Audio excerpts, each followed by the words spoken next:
ఇద్దరి ఆలోచనా విధానాలు పూర్తి వేరు. ఒకరిదేమో కేవలం తీసుకోవాలి అనే మనస్తత్వం, ఇంకొకరిదేమో ఏది ఉచితంగా రాదు, ఇచ్చిపుచ్చుకోవాలి అని నమ్మే మనస్తత్వం. ఇప్పుడు ఈ రెండు పూర్తి భిన్నమైన ఆలోచనలు ఆ రైల్వే స్టేషన్లో ఒకదానికొకటి ఎదురుపడబోతున్నాయి. కానీ ఆ వ్యాపారవేత్త డబ్బులు ఇవ్వలేదు. దానికి బదులుగా చాలా పవర్ఫుల్ మాట అన్నాడు. నీ దగ్గర తిరిగి ఇవ్వడానికి ఏమీ లేనప్పుడు నీకు అడిగే హక్కు కూడా లేదు.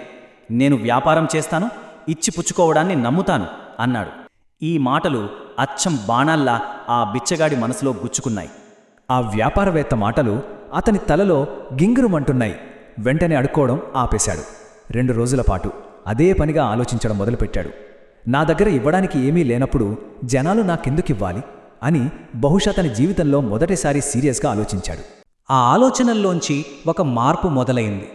తీసుకోవాలంటే ముందు ఇవ్వాలి అనే మాట అతని మెదడులో నాటుకుపోయింది. అలా ఆలోచిస్తూ ఉండగా అతని కళ్ళు రైలు పట్టాల పక్కన మెరిశాయి. అక్కడ రంగురంగుల అడవి పువ్వులు చాలా అందంగా వికసించు ఉన్నాయి. అంతే, అతని తలలో ఒక బల్బు వెలిగింది.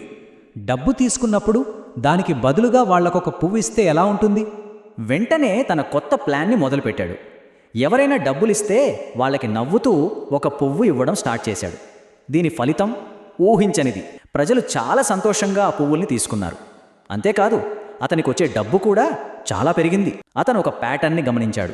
తన దగ్గర పువ్వులున్నంతసేపే ప్రజలు డబ్బులిస్తున్నారు. పువ్వులైపోతే డబ్బులు రావడం కూడా ఆగిపోతోంది.